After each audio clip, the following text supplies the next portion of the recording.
Hello बच्चों, मैं Sujeet Kumar Singh in Focus Classes Gahmar से। आज हम लोग डिस्कस करेंगे संस्थान में हुए ऑफलाइन सीआरपीएफ ट्रेडमैन के सेट का, ठीक ना, मैथ और रीजनिंग के सेक्शन का, जिसमें रीजनिंग का पहला क्वेश्चन है कि मुस्कुराहट का एक संबंध दे रहा है ओष्ठ से, ठीक ना। तो हमें देखिए मुस्कुराहट का पता चलता है ओष्ठ से, ठीक ना, ओठ से।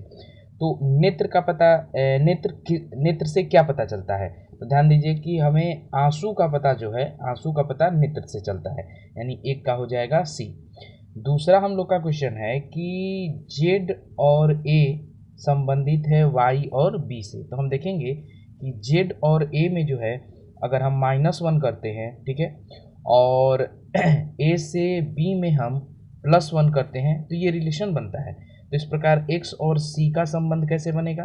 तो देखिए x में हम -1 अगर कर दें तो हमें मिल जाएगा w, और c में अगर हम +1 कर दें तो हमें मिल जाएगा d, ठीक है ना। यानी w और d, ऑप्शन नंबर डी हमारा आंसर हो जाएगा। 3 नंबर हम लोग का क्वेश्चन है कि 6 संबंधित है 30 से। तो क्या संबंध बनता है देखते हैं हम लोग। जैसे देखिए 6 का आप स्क्वायर कीजिए तो 6 का स्क्वायर हो जाएगा 36, और इसमें से अगर आप 6 माइनस कर दें तो आपके पास बचेगा 30। उसी प्रकार अगर आप 7 का स्क्वायर कर दें तो आपको मिलेगा 49, ठीक है। और इस 49 में से अगर आप 7 को माइनस कर दें तो आपको मिल जाएगा 42, यानी ऑप्शन नंबर सी हमारा 3 का हो जाएगा। 4 नंबर का है कि निम्नलिखित प्रश्नों में दिए गए विकल्प में से विषम शब्द को चुनिए। टाइफून, सुनामी, टोर्नाडो, साइक्लोन, ठीक ना। तो टाइफून, टोर्नाडो एवं साइक्लोन जो है ये तूफान है, ठीक है, तूफान है।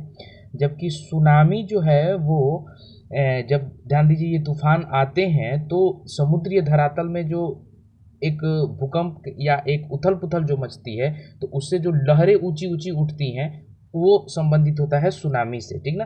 तो ये तीनों तूफान हो जाएंगे आपके, और इनसे अगर ये जब आते हैं तो समुद्र में जो ऊंची ऊंची लहरें उठती हैं वो सुनामी कहलाती है, इसलिए सुनामी यहाँ अलग है। 5 नंबर क्वेश्चन आप देखिएगा। 5 नंबर में निम्नलिखित प्रश्नों में दिए गए विकल्पों में से विषम अक्षर को चुनिए। तो 5 नंबर में जब आइएगा तो देखिए ए, ऑप्शन नंबर ए, बी और डी में, ठीक है। इसमें जैसे हम ए में ले लेते हैं F C G D E को, अगर इसको हम अल्फ़ाबेट के ऑर्डर में वर्णमाला क्रम में लगाएं तो हम क्या लिखेंगे? तो लिखेंगे C D E F G. तो आप देख रहे होंगे एक लगातार नंबर हमको मिल रहे हैं।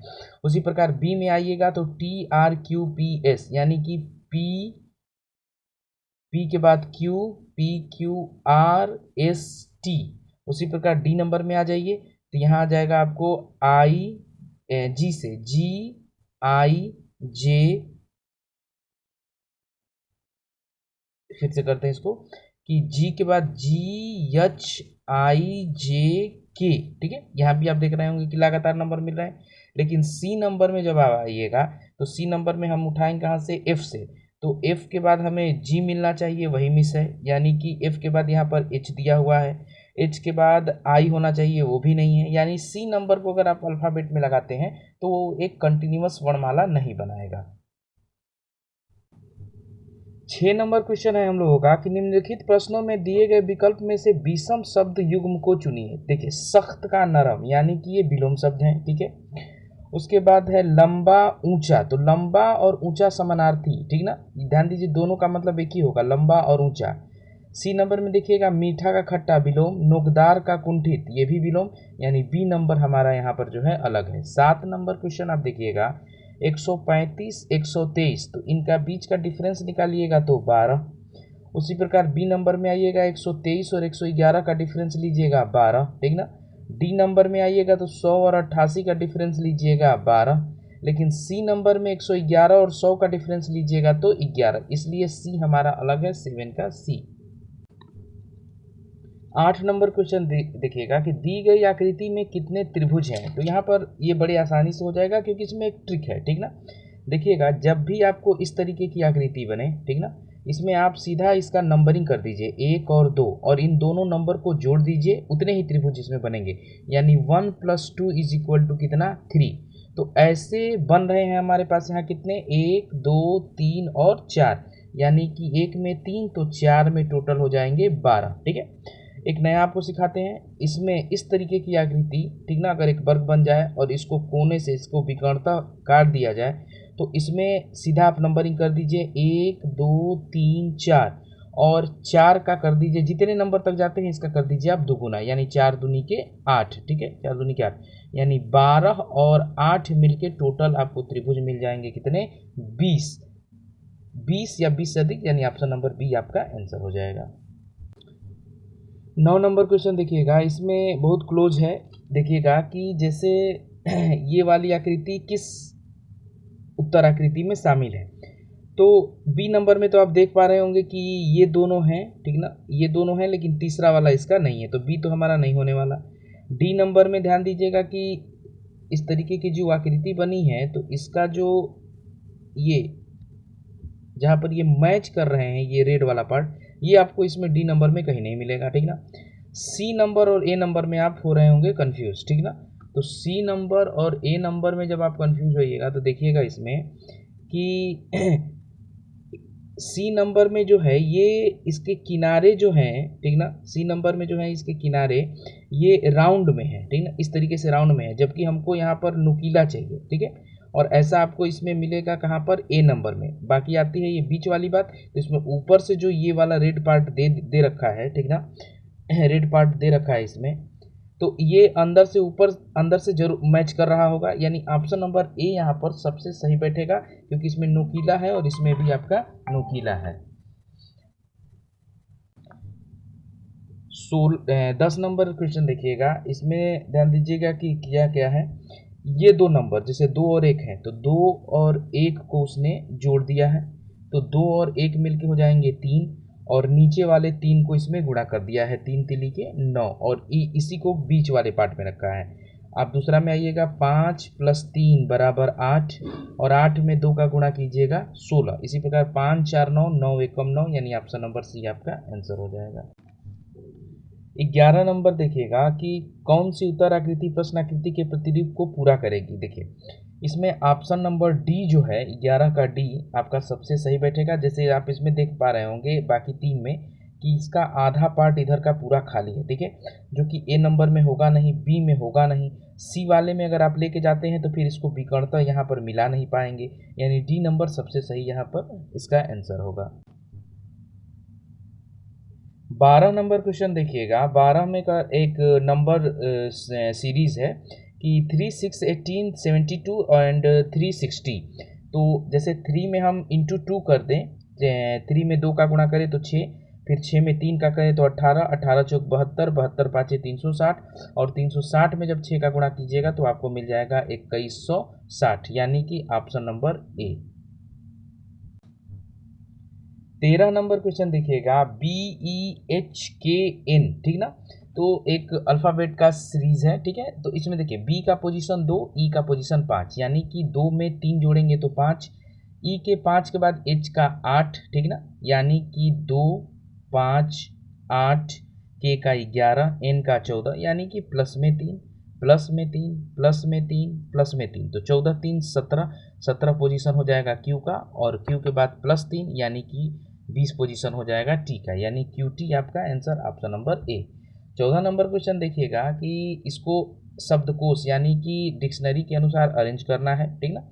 तो आइए इसमें देखते हैं हम लोग, जैसे कि जी से तो किसी को नहीं टच कर सकते, जी के बाद ई है तो सब में ई है, उसके बाद एन है तो सब में एन है, ठीक है। इसके बाद हम आगे बढ़ते हैं तो इसमें आपको मिलेगा एन के बाद डी, यानी कि 3 नंबर हमारा सबसे पहले आएगा, ठीक ना, जेंडर, GENDER, जेंडर 3 नंबर सबसे पहले आएगा। और आप देख रहे होंगे कि सिर्फ ऑप्शन नंबर ए में ऐसा है, आप टिक करके निकल जाइए, ठीक ना। बाकी आगे आपको अरेंज करना है करिए, नहीं करना है तो आप एग्जाम के दौरान सिर्फ ए नंबर लगा के निकल जाइए, ठीक है। बाकी हम देख लेते हैं अरेंजमेंट क्या होगा, 3 के बाद 5, 5 के बाद 2, 2 के बाद 4, 4 के बाद 1, ठीक है।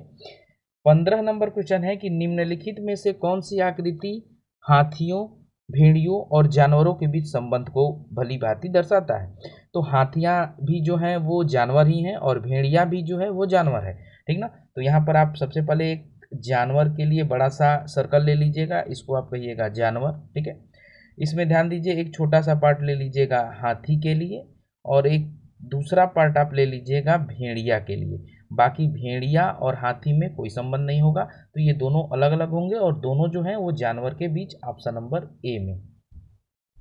16 नंबर एकदम आसान प्रश्न है, देखिएगा इसमें बाकी सारे बाकी सारे ऑप्शन में आप देखेंगे कि तीन में जो है यहाँ पर ये तीन तीन लाइनें दी गई हैं, तीन तीन तीन तीन। बाकी ए नंबर ऑप्शन में 4 लाइनें दी गई हैं, इसलिए ए नंबर आपका अलग है। 17 नंबर में देखिएगा, 17 नंबर में दे रखा है कि दर्पण प्रतिबिंब। दर्पण प्रतिबिंब में सिर्फ एक चीज़ चेंज होता है कि बाएं की चीज़ें दाएं, ठीक ना, और दाएं की चीज़ें बाएं हो जाती हैं, ठीक है। तो इसमें हम देखेंगे कि ऑप्शन नंबर डी नंबर तो हमारा हो नहीं सकता कभी, क्योंकि इसमें ये पार्ट ही गायब कर दिया है, नीचे ये जो हुक वाला है, ठीक ना। तो एक बात याद रखिएगा कि कोई भी पार्ट गायब नहीं होगा, प्रतिबिंब अगर वो है तो उसका प्रतिबिंब जरूर बनेगा, ठीक है। सी नंबर भी नहीं होगा, क्योंकि आप देख रहे हैं कि हुक को ध्यान दीजिए यहाँ लाया है, बाकी ये बाएं का दाएं हो भी नहीं रहा है।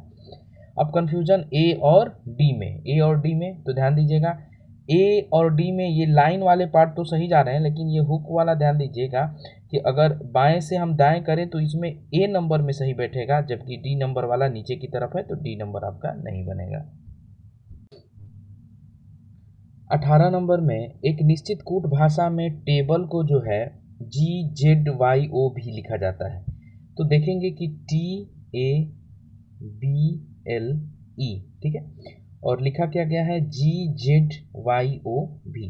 देखिए इसका पोजीशन 20, इसका पोजीशन 7, इसका पोजीशन 26, 1 2 25 5 5।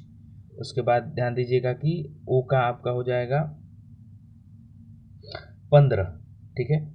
आगे बढ़ते हैं, LE है, EL नहीं है, L और E है, ठीक है।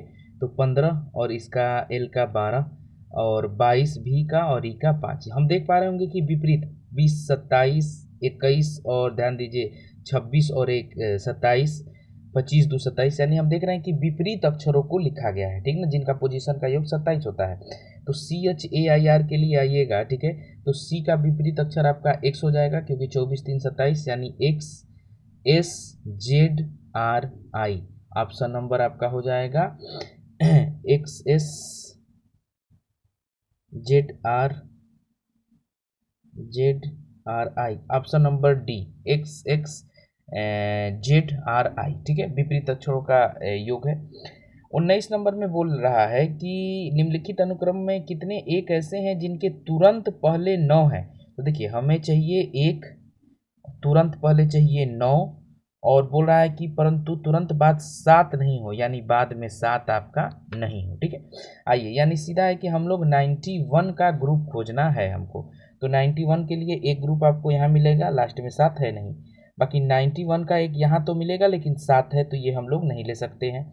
फिर 91 का एक यहाँ भी है लेकिन अंत में 7 है, तो नहीं लेंगे, यानी कि सिर्फ एक ग्रुप बन रहा है, ऑप्शन नंबर ए, 19 का ए।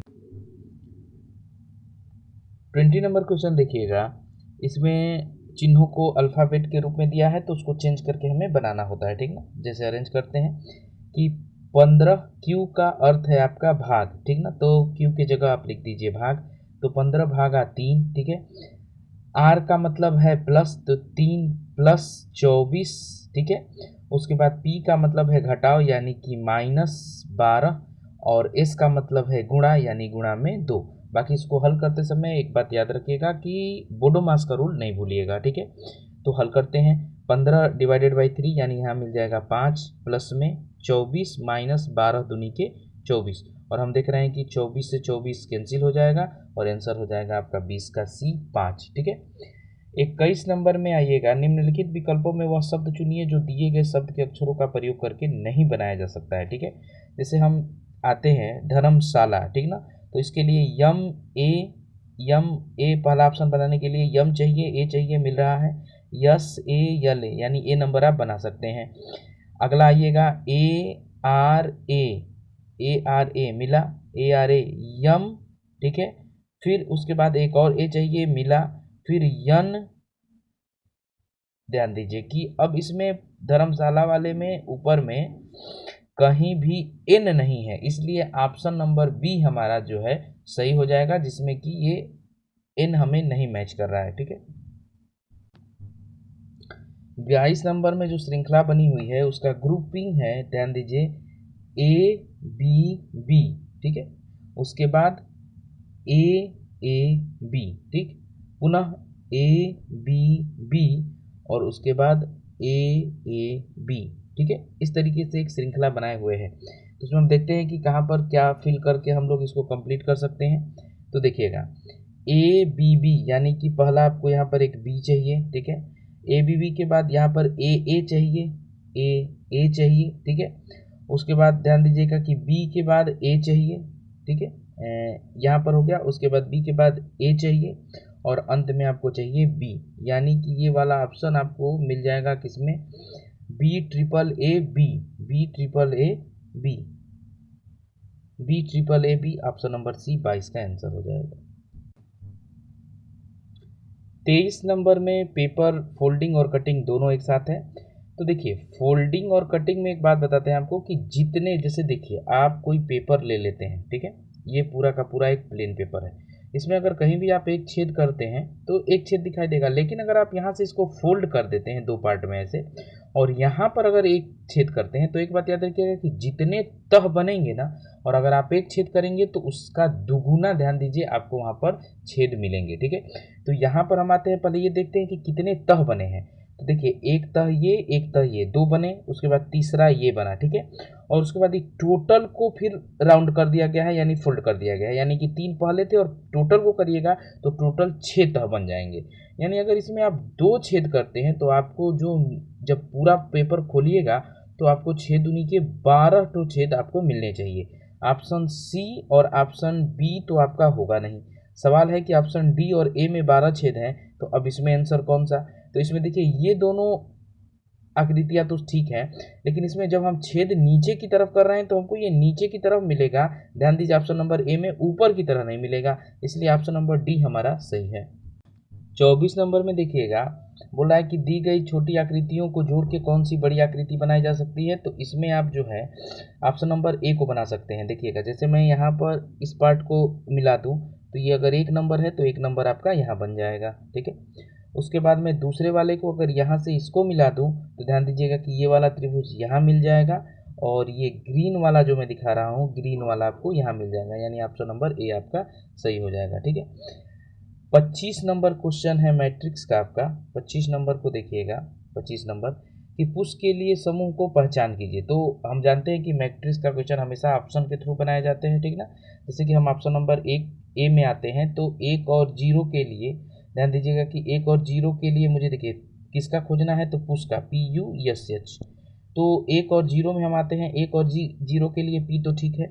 उसके बाद आते हैं 6 तो 6 में S है और हमको चाहिए U, यानी ऑप्शन नंबर ए हमारा नहीं होगा।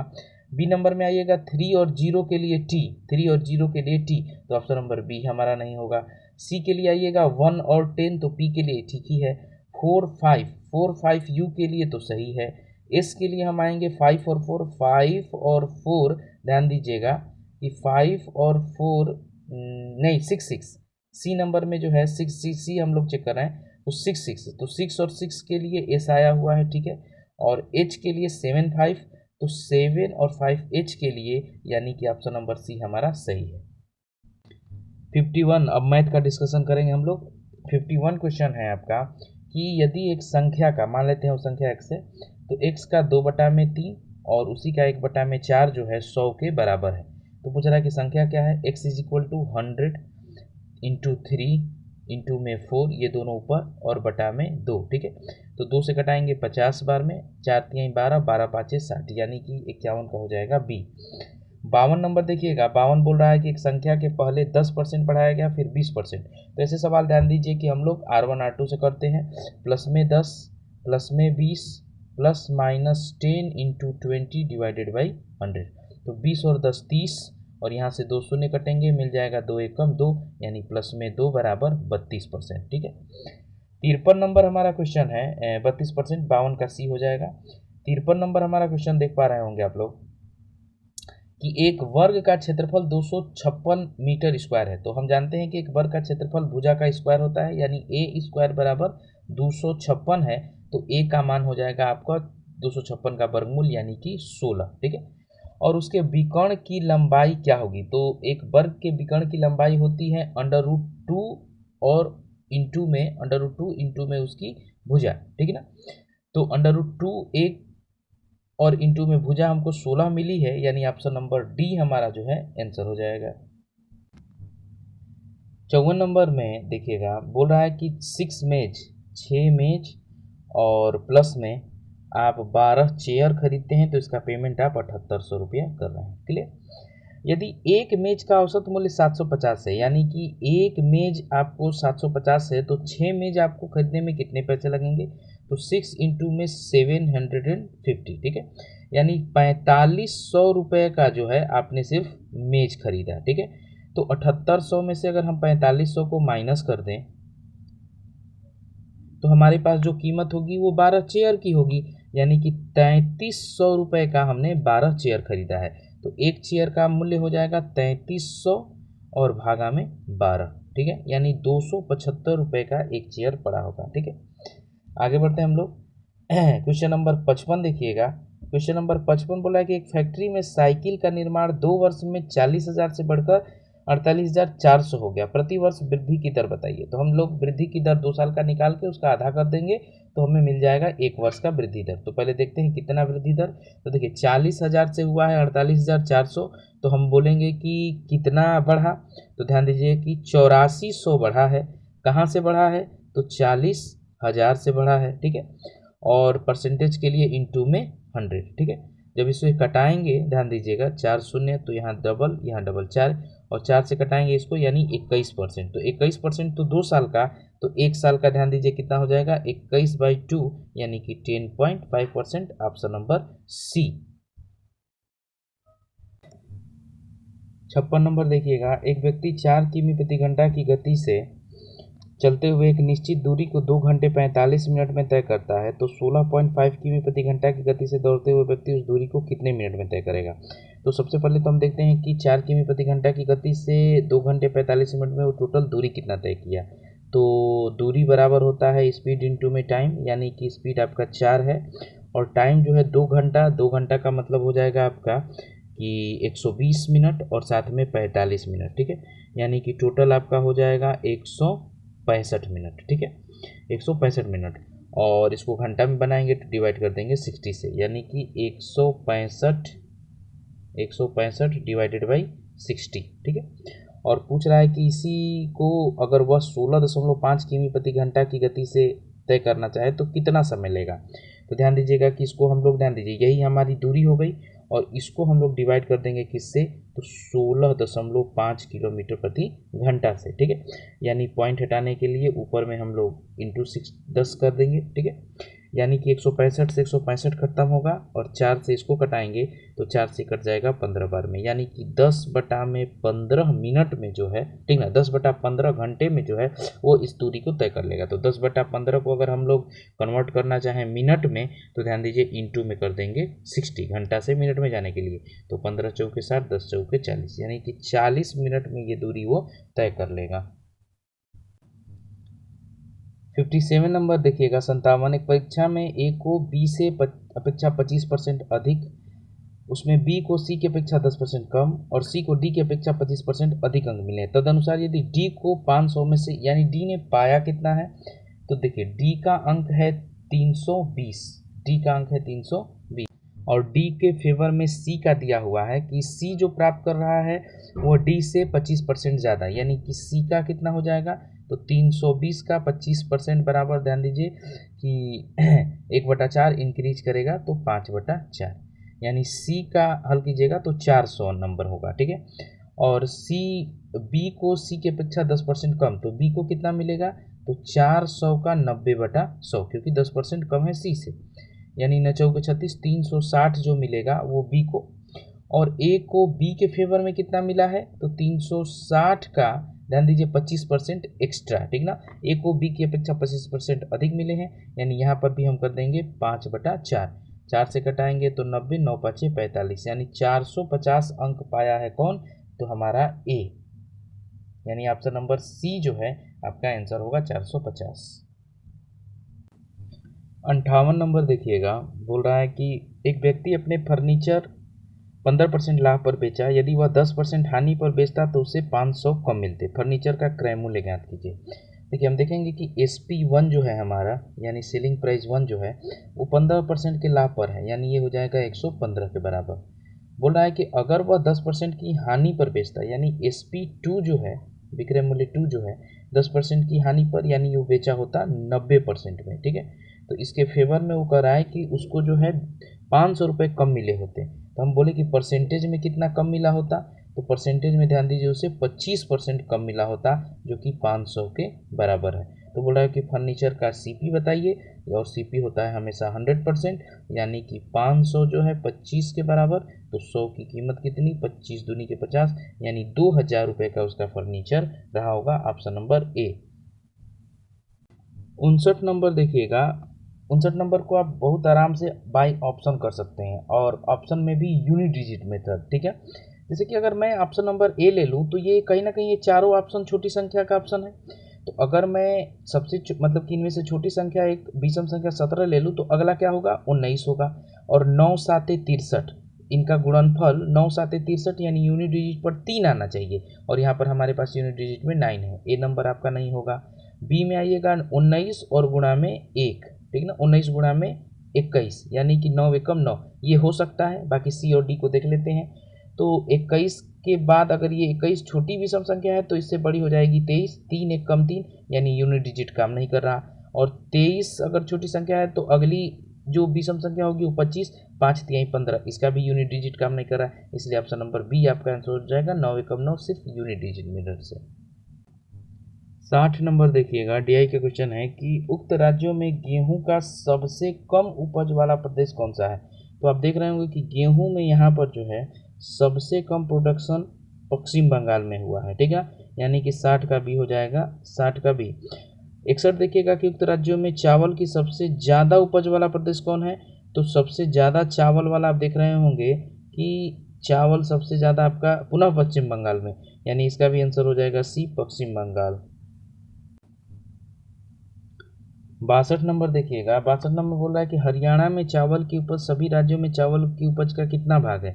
तो हरियाणा में चावल का प्रोडक्शन है 2, ठीक है, और बाकी सब में देखिएगा तो 7 + 8 + 4 + 3 और प्लस में 2, ठीक है। जब इसको हम लोग हल करेंगे तो मिलेगा 2/24, यानी 1/12, यानी हरियाणा का हिस्सा होगा 1/12। 64 नंबर क्वेश्चन देखिएगा कि 63 पहले देखिएगा। 63 में बोल रहा है कि एक व्यापारी किसी वस्तु की कीमत ऐसे अंकित करता है कि 15% की छूट देने के बाद भी 20% का लाभ हो। 170 की लागत की कीमत वाली वस्तु का अंकित मूल्य क्या होगा। मैंने आपको बार बार बताया है कि जब भी डिस्काउंट का क्वेश्चन हो तो आप 3 शब्द लिखें, ठीक ना, CP, MP और SP, ठीक है। और CP हमारा है 170 कॉस्ट प्राइस, यानी लागत मूल्य, ठीक है। और बोल रहा है कि 15% का डिस्काउंट, अगर आप यहाँ पर 15% का डिस्काउंट दे देते हैं, 15% का डिस्काउंट दे, अगर आप 15% का डिस्काउंट देते हैं उसके बावजूद भी उसे 20% का लाभ होता है, यानी कि इसका SP हो जाएगा 120%, ठीक है। आगे बढ़ते हैं हम लोग, ठीक ना। अगर हम लोग SP निकालना चाहें तो देखिए हम लोग इसके थ्रू जाएंगे, पहले CP से SP पर और SP से MP पर। तो 170 का 120/100 हमारा SP हो जाएगा, और MP के फेवर में SP जो है, यानी अंकित मूल्य के फेवर में विक्रय मूल्य 15% कम है, यानी हम कहेंगे कि अगर ये 85 है तो 100 की कीमत हमारी कितनी, ठीक है। यानी 100 से 100 कटा दीजिए, 85 दूनी के 170 कर दीजिए, और 12 दूनी के 24, यानी 240 रुपया जो होगा वो अंकित मूल्य या मार्क्ड प्राइस होगा।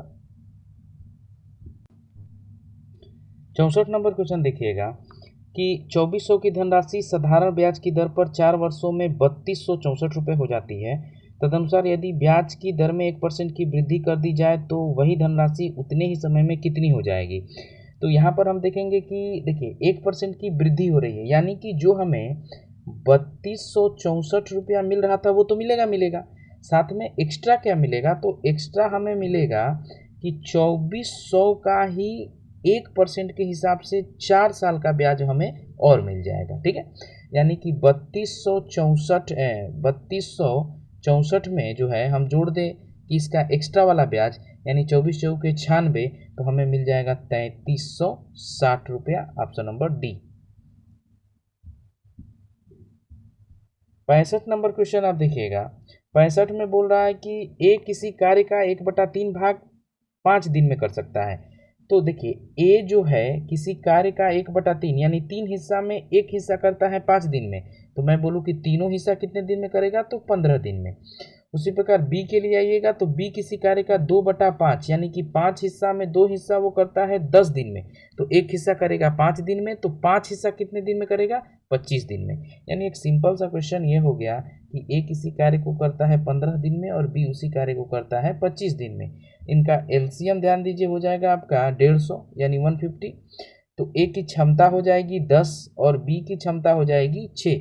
तो बोल रहा है कि ये दोनों मिलके इस कार्य को कितने दिन में करेंगे, तो दोनों मिलके जो है 150 कार्य यानी 150 जो कार्य है वो करेंगे 10 और 6 16 क्षमता के साथ, यानी 150 बटा में 16। इसको आप कटा दीजिए तो 2 से कटाइएगा तो 8 बार में और ये हो जाएगा 75, ठीक ना, यानी 75/8 या 9 सही 3/8 दिन में ये पूरा कार्य कंप्लीट कर देंगे।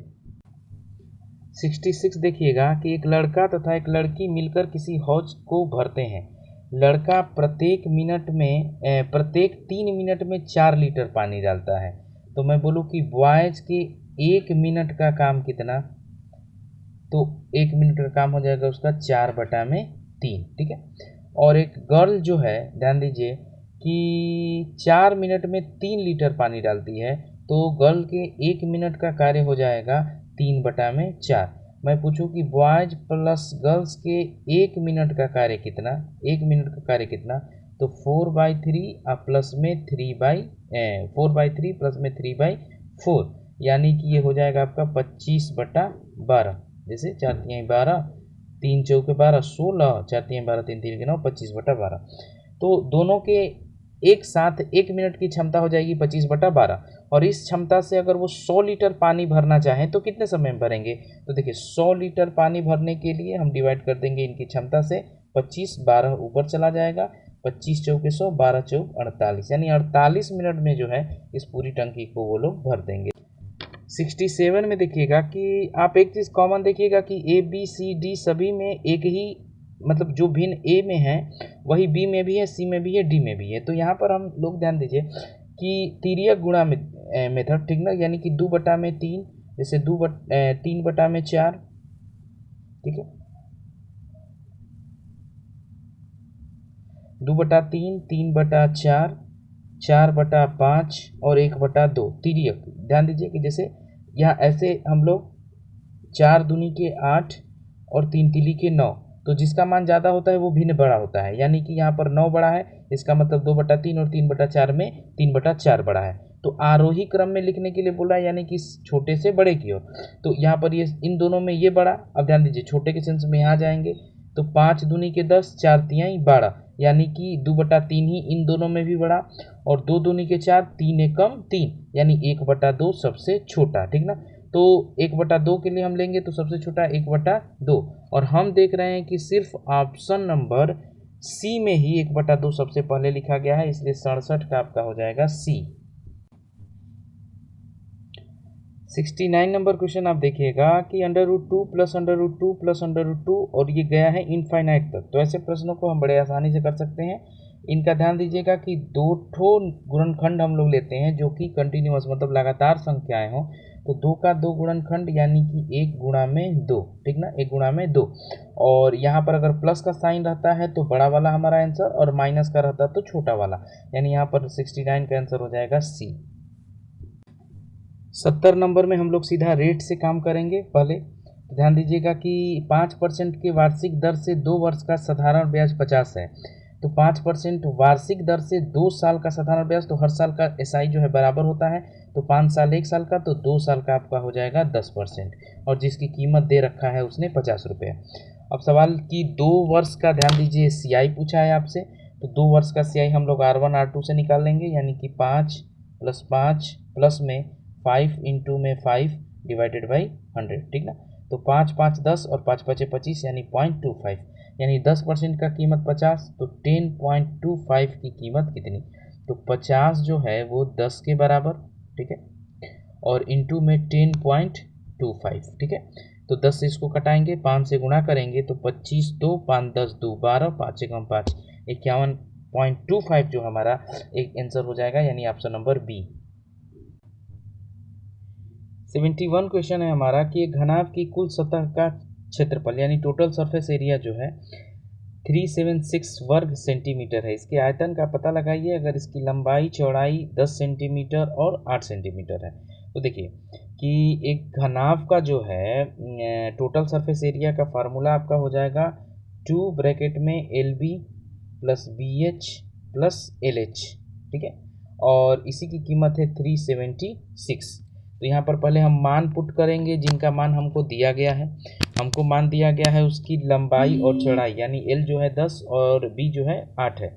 तो मान जब हम इसका पुट करेंगे, ठीक है, तो यहाँ पर हमको मिल जाएगा कि 2 इंटू में LB यानी कि 80, BH यानी कि 8H और प्लस में LH यानी कि 10H बराबर 576, ठीक है, 376। आगे बढ़ते हैं हम लोग, 160 और प्लस में 10 8 18 और 18 दूनी के 36H बराबर 376, यानी 36H is equal to 376 minus में 160, ठीक ना।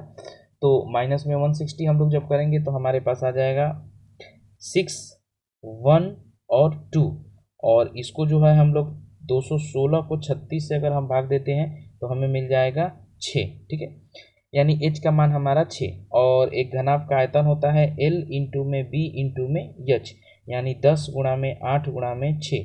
जब इसे हल कीजिएगा गुणा कीजिएगा तो मिलेगा 480 सेंटीमीटर क्यूब, ऑप्शन नंबर सी।